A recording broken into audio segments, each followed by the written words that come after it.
आणि आताची महत्त्वाची बातमी, माजी मुख्यमंत्री विजय रुपानी या विमानामध्ये होते। ही माहिती मिळत आहे, माजी मुख्यमंत्री विजय रुपानी सुद्धा या विमानामध्ये होते। ही माहिती आता आपल्याकडे आलेली आहे की विजय रुपानी या विमानामध्ये होते।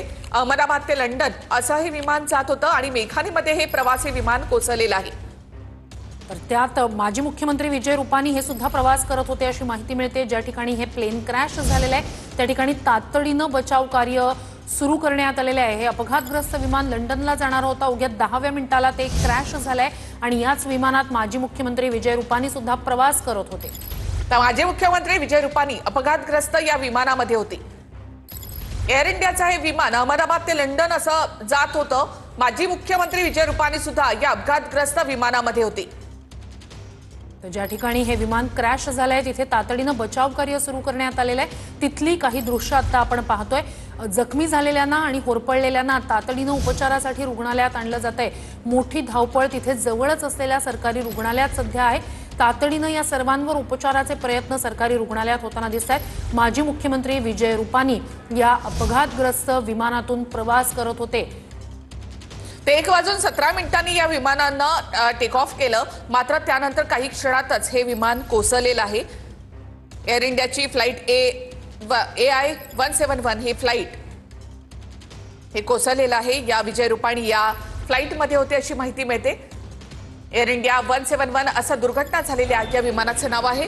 या विमान अपघातावेळी 242 प्रवासी होते अशी माहिती ANI कडनं देण्यात आली आहे। विमान अहमदाबाद या ठिकाणाहून लंडनला जात होतं। टेक ऑफ घेतला आणि त्यानंतर 1:17 या विमानानं टेक ऑफ घेतलं होतं आणि पुढच्या काही क्षणातच हे विमान मेघानी या ठिकाणी कोसळलं। विमानाचा शेपटाकडचा जो भाग आहे तो झाडाला अडकला आणि त्यामुळे अपघात झाल्याची एक शक्यता व्यक्त केली जाते। एअर इंडियाकडनं अपघाताच्या कारणांची चौकशी केली जाते अशी माहिती देण्यात आली आहे। तर नेमका अपघात कसा झाला ते देखील आपण या ठिकाणी पाहतो। टेक ऑफ झाल्याच्या 10व्या मिनिटानंतर विमान कोसळलेलं आहे। एअर इंडियाचं हे विमान 242 प्रवाशांना घेऊन लंडनकडे निघालं होतं, मात्र दुर्दैवानं या विमानाचा अपघात झालेला आहे।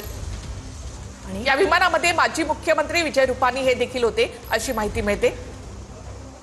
अहमदाबाद ते लंडन ज्या ठिकाणी हे विमान कोसळलेलं आहे त्या ठिकाणी बचाव कार्य सुरू आहे। आग विझवून त्यात जखमी झालेल्यांना विमान कोसळलं त्या ठिकाणची ही दृश्य आपण या ठिकाणी पाहतोय। आता अग्निशमन दलाकडनं ही आग विझवण्यात आलेली आहे, मात्र विमानाची काय अवस्था झालेली आहे आपण या ठिकाणी पाहतो। विमान क्रॅश झालं आणि त्यानंतर धुराचे लोट या ठिकाणी पाहायला मिळालेले आहेत। 242 प्रवासी या विमानामध्ये होते। तर विमान क्रॅश झालंय आणि त्यानंतर हे संपूर्णपणे विमान जे आहे त्याचं अक्षरशः असे तुकडे तुकडे झालेले आहेत। आग लागलेली आहे मोठ्या प्रमाणात हे प्लेन क्रॅश झाल्यामुळे आणि ही आग विझवून त्यातनं तातडीनं प्रवाशांना बाहेर काढण्याचं काम वेगानं सुरू करण्यात आलं। काही जखमींना, काही होरपळ